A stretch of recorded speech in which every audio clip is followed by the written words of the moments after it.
To make brown butter, the first step is to get 2 sticks, 1 cup, coarsely chopped up with a butter knife. We get a medium saucepan on medium heat, preferably a little bit lower than medium heat, and I'd prefer to not preheat this. I just throw the butter in right away and let it melt and go liquid as the pan comes up to temp. You'll see these cubes disintegrate into liquid. You want to keep this moving occasionally, and bubbling will start gradually at first, and that's all the water evaporating out of the butter. You want to keep this stirred every 30 seconds or so, just to stop burning. If it seems like there's still quite a bit of butter not melted and things are turning brown a bit, you definitely have too much heat. Keep stirring that butter as it melts down. As the water evaporates, the bubbles will get smaller and start foaming. And that's when you really need to be concerned about stirring, because the butter will start browning very quickly. Tilt the pan to the side to get a check. You'll see underneath the foam of the butter, the brown solids. And once you hit a kind of amber or lager dark beer color, it's ready to pull off. Always a good idea to go by the smell. Once that's off, take it off the heat, immediately transfer it to a bowl. Let it cool on a countertop before wrapping up with saran wrap if it's going into the fridge, or just leave it out for use in 2 to 3 hours when it will solidify.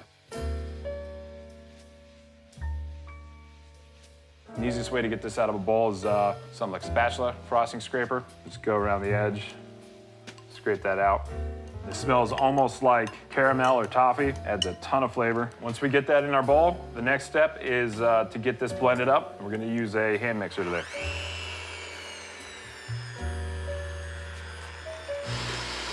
As you can see, we start on a low speed. To get it combined, gradually raising the speed to mix in some air. We get the browned solids mixed back in with the fats. Give this a good scrape, and we'll add our sugar. 1 cup dark brown sugar. Always prefer to use fresh whenever possible. More moist, less clumps.